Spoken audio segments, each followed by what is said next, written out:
وَقَبِلْتُ جَمِيعَ أَحْكَامِ, and I have accepted all his orders. If a person believes in this much, his faith is accepted. He doesn't do any good. He's an embodiment of evil, an embodiment of harm, pain for humanity. But he has belief in Allah, belief in the Rasul. He doesn't practice it, but he believes in it. One day, on the day of judgment, he will go into paradise. That is the beauty of number one.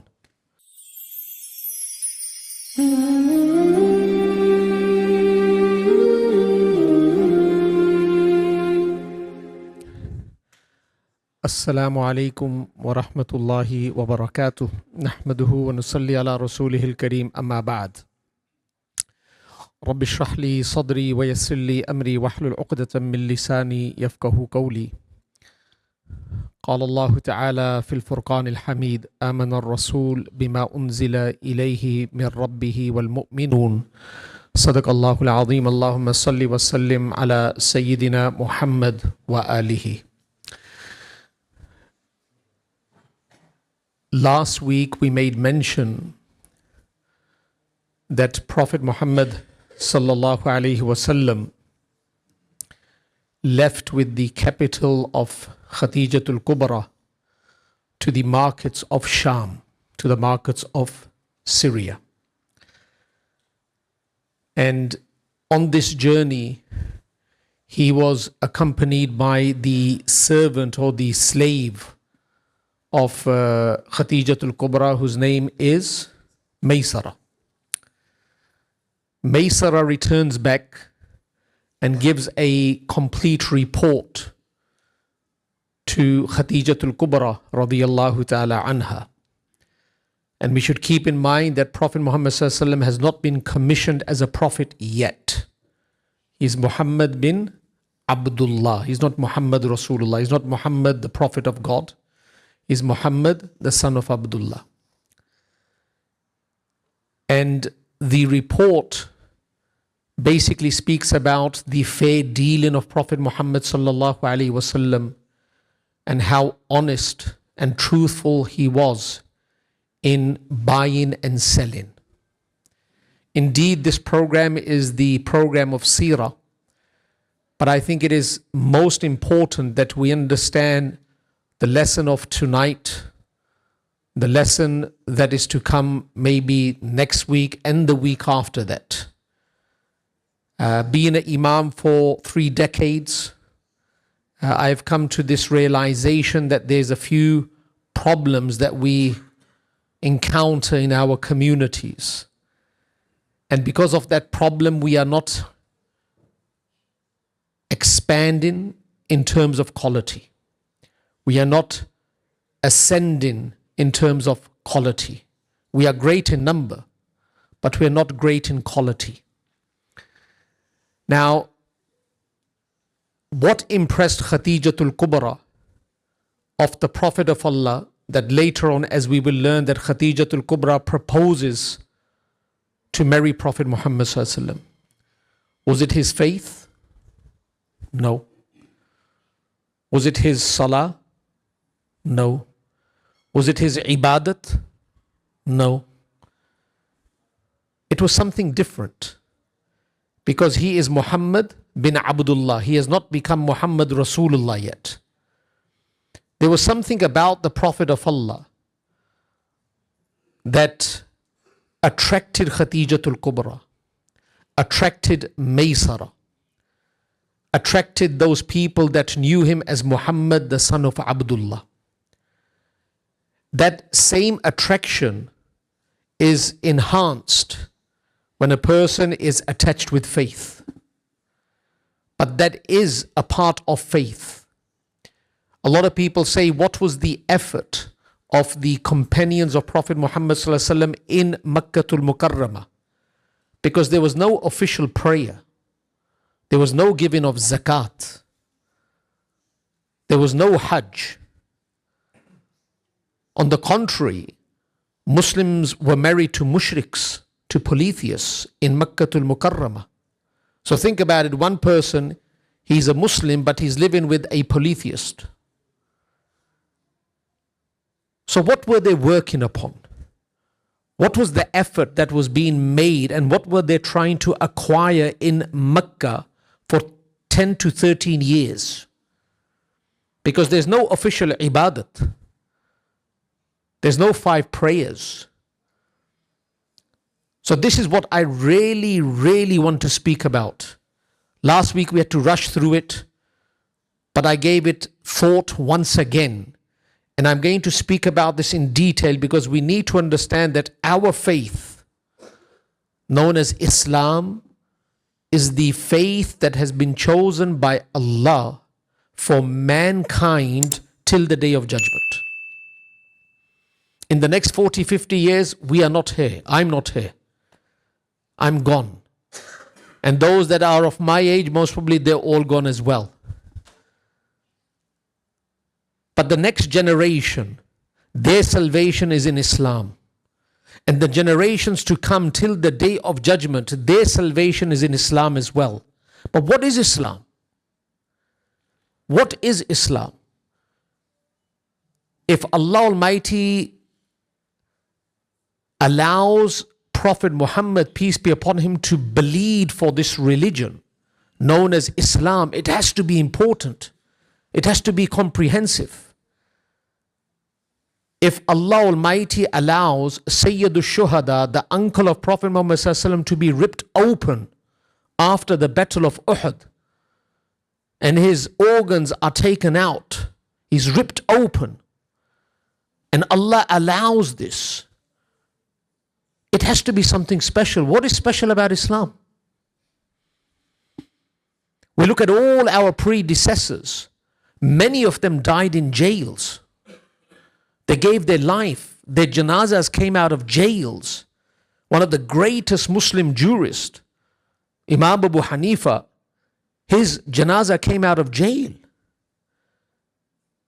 Imam Ahmad bin Hanbal was whipped daily for many, many days. Why did Allah Almighty allow this to happen? So this religion, Islam, has to be something very, very dear. And not only the religion, Allah Almighty says that huwa sammakumul muslimin. I'm giving you the name. Your name is Muslims. You are Muslims. The religion that I have chosen for you is Islam. And this religion is complete. So we're going to speak about how Islam is a complete religion. This is what I want to talk about. Because I believe, through my observation, through my teaching, through my interaction with Muslims and non-Muslims, that we have only given 1 or 2 departments importance of Islam, and we have disregarded the other departments. We spoke about 5 departments of Islam. We're going to speak about them in detail. And this is a part of Seerah. So the Prophet of Allah has not arrived at the cave yet in our story. He has not received prophethood yet. But he is recognized as a person that is truthful. He is recognized as a person that is trustworthy. And these are characteristics that are going to be upheld by people of faith till the day of judgment. So this is a part of our faith. So we made mention last week that the first department is Aqeedah. I would like you to look at the screen. This is the first department. And Aqeedah basically means to believe in the core beliefs. I'm going to give you a few hints that I have acquired over 29, 30 years. If a person's Aqeedah, and this is Aqeedah, his core beliefs have been encapsulated in one verse, and this is verse 285 of Surah Al-Baqarah, in which Allah Almighty says, the messenger believes in what has been sent down to him from his Lord. So the first Muslim is Muhammad sallallahu alaihi wasallam. He has to believe in what he is receiving. What do we learn from this? We need to be confident and we need to believe in what we are practicing. If we have doubts inside pertaining to our faith, our words will not register positively with the person listening to our words. It's very, very important. Conviction starts from here. Faith starts from here. Yaqeen starts from here, conviction. If we have any doubt about Allah and the Rasul, and we are propagators, and we are promoters, and we are da'is of Islam, that doubt will trickle into the heart of our listeners. That's why Allah Almighty says the messenger believes in what has been sent down to him from his Lord. He is the first believer. You need to believe. Conviction without doubt. And so do the believers, all of us. Each one believes in Allah, His angels, His books and His messengers. Now I'm going to stop here and share a beautiful gem with you. Many a times people ring me. They say, Imam Sahib, I want to revert. I want to become a Muslim. I said, when do you want to become a Muslim? I'm in Cairns, I'm in Sydney, I'm in Melbourne, I'm here, I'm there. I will come on Saturday. I will come on Saturday. I'm talking about a non-Muslim ringing me. We're going to give you two scenarios in a minute. The non-Muslim rings and he says, I am going to come on Saturday in 4 or 5 days. How do I know that this person will survive for 4 or 5 days? How do I know? How does he or she know? You know Umar ibn Abdullah, the very famous story of Umar ibn Abdullah. He went home. He's the king, he's the caliph of the Muslim world, one of the most pious rulers in human history. And he only ruled for about 2 years. He goes home. He sees that his children don't have clothes for Eid. Children don't have clothes for Eid. The wife, she's the daughter of a king. She's the daughter of a king. Her uncles were all kings. Her brother was a king. She's a true princess and she's married to the king of the time. She says to Umar bin Abdulaziz, to the husband, all right, we don't have anything to give to our children, but people are going to come and they're going to meet us. Why don't you go to the treasurer and ask him to give something in advance? $100 in advance, and in that we will buy some clothes for our children and make some good food. So Umar bin Abdulaziz says that's fair. So he goes to the treasurer and he says to the treasurer, can you give me, hypothetically, $100 in advance and I'll give it to you next month? He says, I can, but first give me the guarantee that you will live for 1 month. How amazing is that? Give me the guarantee that you will be here next month. If you can give me the guarantee, I'll give you the $100. The treasurer is saying this to the king. So a person rings me, a non-Muslim, and says, I want to come on Saturday. There's 4 or 5 days left. He has no guarantee, I have no guarantee. So what do? Straight away, this is what you need to learn. This is how you make a person a Muslim. This is it. Read it in English. Make them a Muslim right there and then. 1 witness is enough. Officially, they can come on Saturday, but if anything happens between Monday and Saturday, or Monday on Sunday, you are the 1 witness that inshallah will be the ticket of Jannah for that person. That is first scenario. Don't procrastinate. Second scenario, brother rings me, Muslim brother, sister rings me. Imam Sahib, can we bring this brother or sister to convert? When? On Saturday. Allah ke bande, tum karo. You can bring them on Saturday to the Imam, I understand that. I understand that you bring them to the Imam, make it official, but don't procrastinate. You are there Read the kalima with them. Read the creed of faith with them right there. If anything happens to them in 4 or 5 days, you become the witness, that person goes into Jannah. And if that person doesn't read the kalima, and that person dies, me for procrastinating, the brother or the sister for procrastinating, delaying, they're going to be held responsible. They're going to be held responsible. Remember that. Now there are 2 levels of faith. We're talking about faith, the aqaid first. We have read this in our maktabs when we were studying, when we were young. But we're just going to go through this because we're going to try to touch on every department so we can understand how rich this religion is and how complete it is. So the first level of faith, and I would like to start off by saying, don't go into the intricacies of faith. Don't go into the intricacies of faith. Does Allah have hands? Does Allah have feet? How does Allah look like?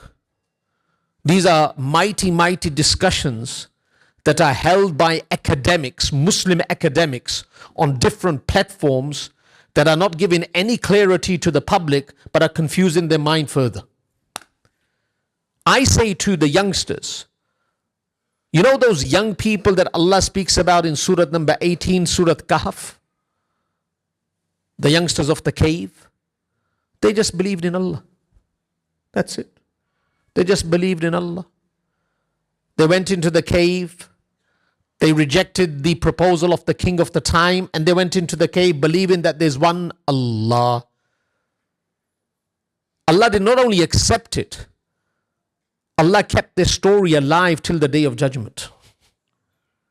Did not only accept their faith, all right, kept their story alive till the day of judgment. Don't waste your time. Don't go on these platforms where there are Muslim scholars that are speaking about the intricacies of faith. We believe in Allah, He's one, that's it. We believe in Prophet Muhammad ﷺ, He's the final prophet. You do not have to go into the details of this. That's why they say there is one Iman, faith, that is in brief. And what is that? I believe in Allah as He is. I am not obliged to know how He is. How easy is that? I believe in Allah as He is. I'm not obliged to know how He is. I don't have the mental capacity, the intellect to comprehend the unlimited supreme being. So I believe in Him as He is. And then next, bi asma'ihi wa sifatihi, with all His names and attributes. He is Ar-Razzaq, He is Ar-Rahim, He is Ar-Rahman, He is Sami', He is Basir, He is Khabir. I believe in all these attributes and all His names. وَقَبِلْتُ جَمِيعَ أَحْكَامِهِ, and I have accepted all His orders. If a person believes in this much, his faith is accepted. Let's say a person is inquisitive. He wants to know a little bit more, then he can go to the second level. And this is the last level. You can't go beyond this. Layman in Islam cannot go beyond this when it comes to faith. I'm saying this to all of you.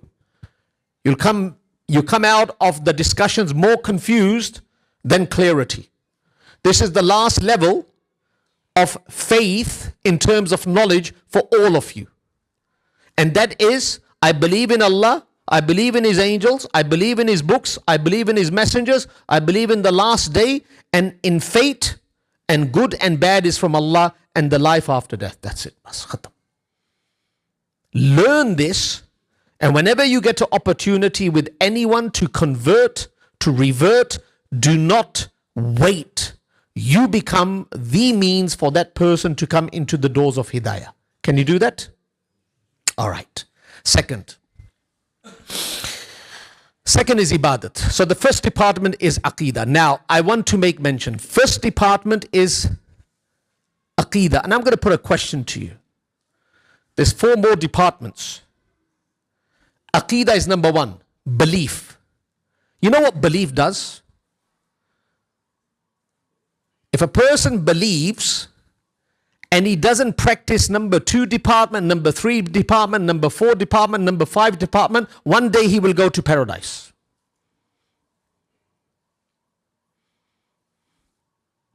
I want to say that again. What is the beauty of this number 1? Number 1 is that if a person has faith, he believes in Allah, he believes in the Rasul, and he does not entertain department number 2, meaning worship, he does not pray one prayer in his entire life. He doesn't give zakat once in his lifetime. He doesn't go to the house of Allah. He doesn't do any good. He's an embodiment of evil, an embodiment of harm, pain for humanity. But he has belief in Allah, belief in the Rasul. He doesn't practice it, but he believes in it. One day, on the day of judgment, he will go into paradise. That is the beauty of number 1. But is that a good position to be in? The problem is that a good position to be in? That's not a good position to be in. That's why now we need to understand what's number 2. Number 2 department of Islam is Ibadah, that we spoke about last week. Ibadah means worship. If I was to say to you, what is worship? Because I'm trying to open your mind to this now. What is worship? What do you think worship is? Anyone? Young or old? What is worship? We have been created for worship. وَمَا خَلَقْتُ الْجِنَّ وَالْإِنسَ إِلَّا لِيَعْبُدُونَ. Surah number 51, verse number 56. وَمَا خَلَقْتُ الْجِنَّ وَالْإِنسَ إِلَّا لِيَعْبُدُونَ. Allah have created the insan and the jinn for ibadat, for worship. What is worship? Submitting. Jazakallah. Worship means submitting to the will of Allah Almighty. So let me draw your attention. Right now, just let's say 7 o'clock was Salatul Isha. 6:58, you stepped into the mosque, that was a worship. Before entering into worship, you're in a worship. Because the will of Allah Almighty is that you should come to the masjid. So you came to the masjid, this is a worship. How amazing is that? Every single action that you do that is commendable, that is approved, that is liked by Allah and the Rasul is a worship. So this is worship. Speaking to you about Allah is a worship. You listening to me right now is a worship.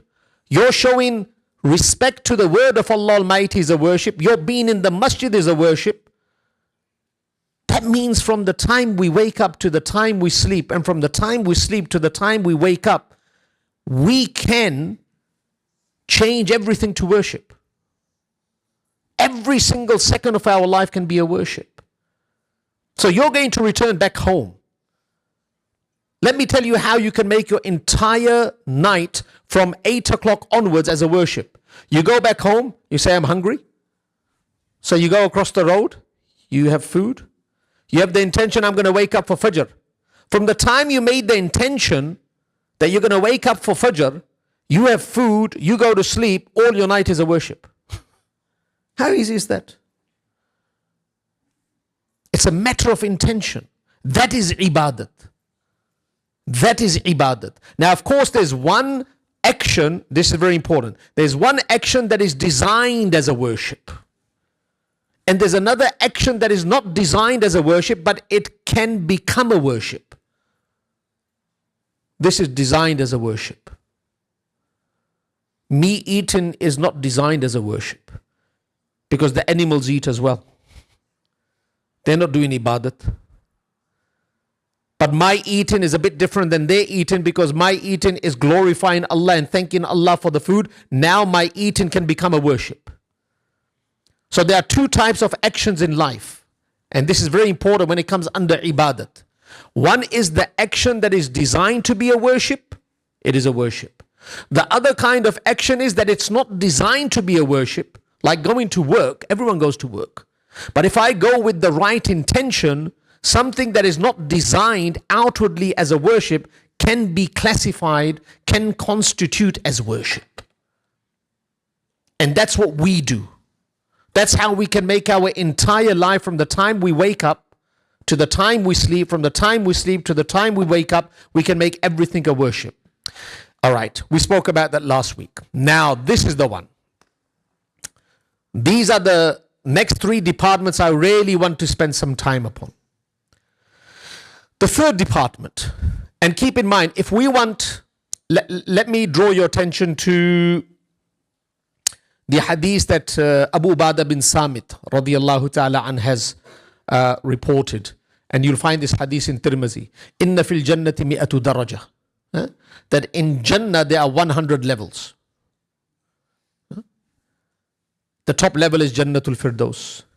Suratul Ahqaf, وَلِكُلِّن دَرَجَاتٌ مِمَّا عَمِلُوا. There's a rank, وَلِكُلِّن دَرَجَاتٍ مِمَّا عَمِلُوا, in terms of your actions. We spoke about if you only practice number one department, no number 2, 3, 4, 5, you still go to Jannah. But it doesn't mean that you'll get the best Jannah.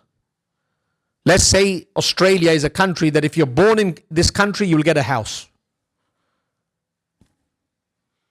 You'll get a house. But if you work, you can buy a mansion. And if you work harder, you can buy 2 mansions. And if you work harder, you can buy a palace. And if you work harder, you can buy the city. And if you work harder, you can buy half the country. This second, third, fourth, fifth department is working harder, so we go into the higher levels. So we have a good currency. Our pocket is full. So we can really buy our way upwards and go into a higher paradise. Mu'amalat, this is very important. This is where Muslim communities in general switch off. Mu'amalat. Now, mu'amalat means dealings, transactions and finance. Now, the major scholars in dealings and in finance are the 4 scholars. And then there are a few more that I've made mention here. I said in the start, Islam is a complete religion. Now, I'm going to put a question to you. The finance problems that we're having right now, do you think that the finance problems that we are facing are identical to the finance problems that the Sahaba faced? Isn't it pretty complex nowadays? What is halal? What is haram? Can I buy? Can I sell? What constitutes as riba? What does not constitute as riba? Is this lease halal? Is this lease haram? Can I give my house in rent to a person that I know that is going to drink alcohol in the house? Can I drive a taxi and I know that I'm going to pick up a person that is going to be dropped at the pub, at the brothel? Whoa. These are issues. But nothing to worry about. Nothing to worry about. The religion is complete. It has a solution. It has a solution to everything. Keep in mind, don't approach a scholar that says haram to everything. That is not the attitude of Islam. The attitude of Islam and scholarship is to find a solution, if there is a solution. And majority time you will find a solution in something that you will find a problem. There's a solution there. It's very easy to say haram. Very easy to say haram, pull away.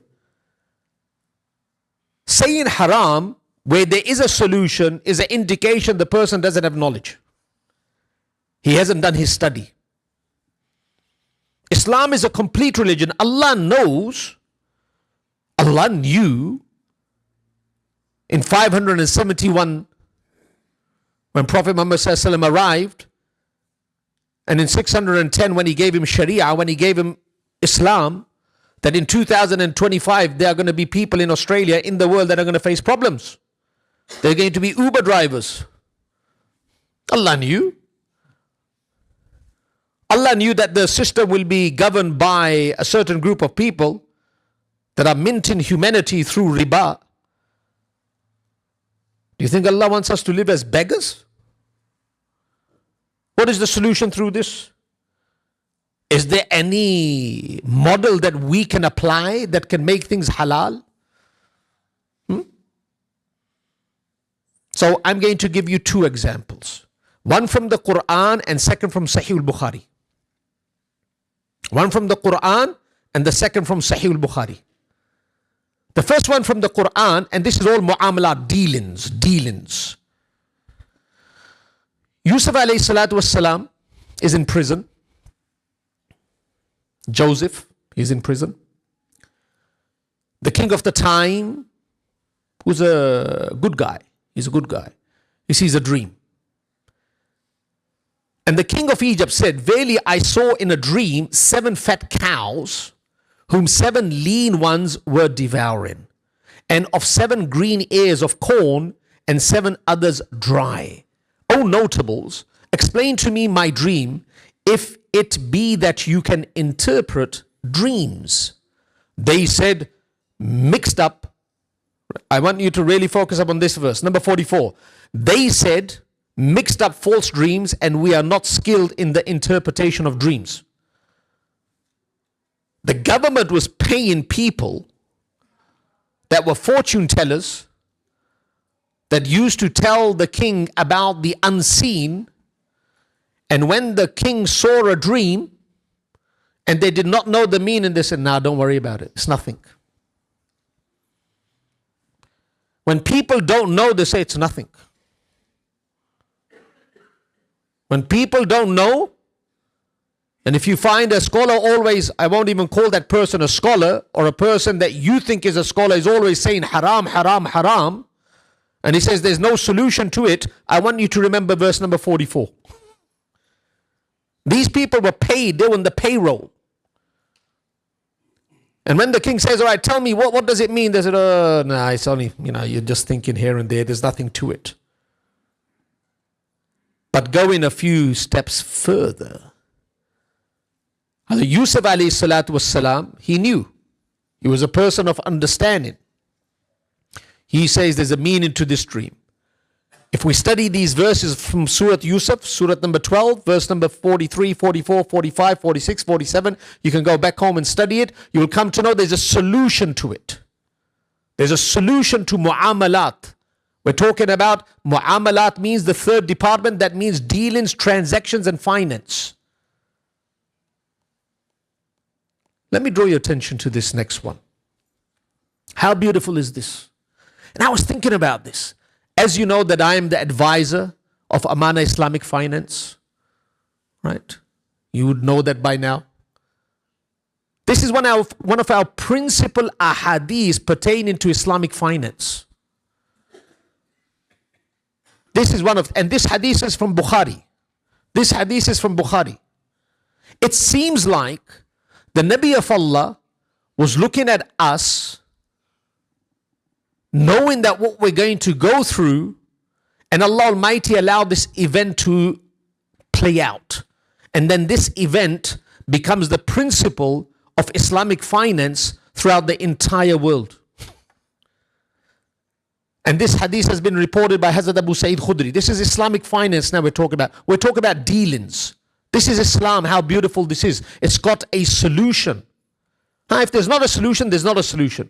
But majority time you'll find a solution. جاء بلال إلى النبي صلى الله عليه وسلم بتمر برني فقال له النبي من أين لك هذا؟ قال بلال كان عندنا تمر رديء فبعت منه ساعين بصاع لنطعم النبي فقال النبي صلى الله عليه وسلم عند ذلك أوه عين الربا لا تفعل ولكن. This is it, solution. Solution is always there. The Prophet of Allah is given a solution to interest, to riba. He's saying, وَلَكِنْ إِذَا أَرَدْتَ أَن تَشْتَرِي فَبِعِ التَّمَرْ بِبَيْءٍ آخَرْ ثُمَّ اشْتَرِيهِ. What is the translation? Look at that. Abu Sa'id Khudri, Allah be pleased with him, reported, Bilal came to the Prophet with some burny dates, Brother Umar, what is a Burni date? Huh? Top quality. Jazakumullah. Brother Umar is from Saudi Arabia, and Brother Umar has 1 hour heart. He's like our brother, and it is sad to say that maybe after 1 or 2 years he's leaving. He's going back to Saudi Arabia. But he is like our family, like our brother, mashallah. Allah give him happiness. So he says, Burni date is one of the top quality dates. So Bilal came to the Prophet of Allah with some Burni dates. The Prophet of Allah asked him, this is happening in 10 years. This is happening in 10 years. The Prophet of Allah asked him, where did you get these? Because Bilal doesn't have the financial muscle to buy a Burni date. Because Bilal is poor. Burni dates are like ajwa. Like we say ajwa nowadays, 100 riyal a kilo. You buy the other one for 10 riyal. So Burni is expensive. Bilal is poor. He gives the Prophet of Allah a Burni date. Where did you get these from? Bilal replied, we had some low quality dates. So I sold 2 sa'as of those for 1 sa'a. Sa'a is a measurement. Let's say kilo. So I had 1 kilo of poor quality dates. This is finance, dealings, transactions. I had 1 kilo of poor quality dates. So what I did is I went to the market. I saw the person that was selling dates. I said to him, look, you got some Burni dates here. I give you 1 kilo of this poor quality dates. Give me half a kilo, nissa. Give me half a kilo of Burni dates. He must have calculated it in his mind. Yeah, 1 kilo is this much, half a kilo. He says, all right, fine. He gave him half a kilo of Burni dates. He gave Bilal radiyallahu ta'ala an half kilo of Burni dates. Bilal gave him 1 kilo of poor quality dates. And he said, I sold 2 sa'as of those for 1 sa'a of these in order to feed the Prophet of Allah. Because I didn't want to give you a gift of poor quality dates. You're the Prophet of Allah, I want to give you something good. The Prophet of Allah then said, Awwa. Meaning, bad, that's bad. This is exactly interest. It's usury of the excess. It's known as riba fadl. This is haram. This is riba fadl. Do not do that. Do not do that. But did the Prophet of Allah stop there? Did he say, do not do that, get out of here? You gave me dates and these dates are interest. How dare you give it to the Prophet of Allah? Get out of here, never come back again. No. Islam has a solution. The Prophet of Allah then gives the solution to Hazrat Bilal radiyallahu ta'ala an. Because this is not a one-off scenario. This is going to be a scenario of Imam Uzair. It's going to be a scenario of Brother Umar. It's going to be a scenario of this brother. There's going to be so many scenarios similar to this. Islam is to give a solution. This is the 3rd department of Islam. So what does the Prophet of Allah say? Do not do that. What you did was wrong. But you can do this to make the entire transaction lawful. But if you want to buy fine dates, Burni dates, then sell those dates, those poor quality dates, by sale first. And then buy these fine dates. What does it mean? These are poor quality dates. These are Burni dates. Bilal radiyallahu ta'ala an went. He's the merchant. He gave these dates. All right. This was the Burni dates or this was the poor quality dates? Poor quality dates. So he gave the poor quality dates to the date merchant. He gave 1 kilo and in return he gave good quality dates known as Burni dates, half a kilo. The Prophet of Allah says the commodity has not changed. Commodity has not changed. If the commodity has not changed and there's excess, increase or decrease, this is riba. This is interest. But there's a very simple solution to this. Do this. Take the poor quality dates. Give it to Brother Umar and say, Brother Umar, take these dates and give me 1 gold coin. Sell it to him for $1. Sell it to him for $5. Now, with that dollar, you can do whatever you want. You can buy these dates because the commodity changes. And this is what Islamic finance is. It's changing the commodity.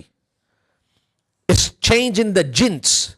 That's why the Prophet of Allah says, Al-hinta bil-hinta, wal-tamar bil-tamar, wal-milh bil-milh, wal-dhahab bil-dhahab, wal-fidda bil-fidda. That gold for gold, silver for silver, wheat for wheat, salt for salt. Exchange in increase and decrease is riba. But if I sell gold for gold, this will be riba, if there's increase or decrease. But if I go and sell gold and I get money, and with the money I buy gold again, increase or decrease, it is not a riba. There's always a solution to the problem. And keep that in mind. This is what Islam is about. It's very easy to deter people, to scare the hell out of them. My youngsters, I want them to be on the top of the podium. Our youngsters should be on the top of the podium in dunya. They should be wealthy. They should be entrepreneurs. Good Muslim entrepreneurs.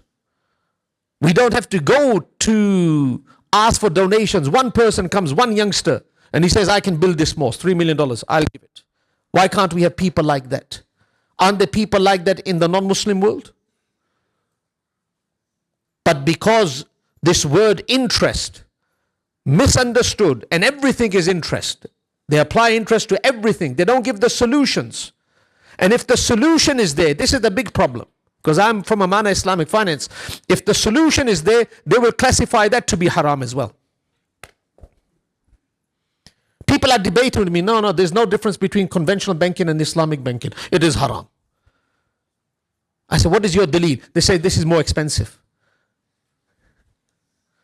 Islamic finance is more expensive, so it's haram. So, I said, you go to the Coles, there's a halal section for halal chicken and haram chicken. The haram chicken is $5 and the halal chicken is $6. Does that make the halal chicken haram? Mu'amalat, dealings. We can only succeed. Don't look at your wealth. We can only succeed when we endorse the product and we become the consumers and we become in number.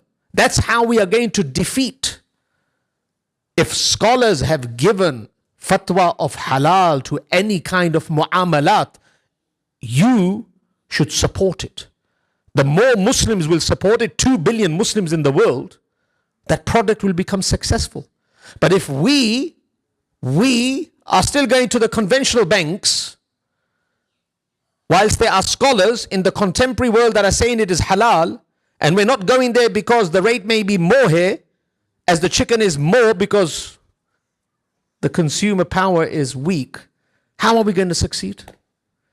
This is the sacrifice we need to make. We need to make the sacrifice now for the next generation to enjoy. But one generation has to make the sacrifice. That's how it works. This is known as mu'amalat. Next week we will speak about the impact of mu'amalat dealings that we have heard many a times, how Islam spread in China. I got all the records. How Islam spread in China through the dealings of Muslims because of Sa'd bin Abi Waqqas radiyallahu ta'ala an. We'll speak about that next week. سبحانك اللهم وبحمدك أشهد أن لا إله إلا أنت أستغفرك وأتوب إليك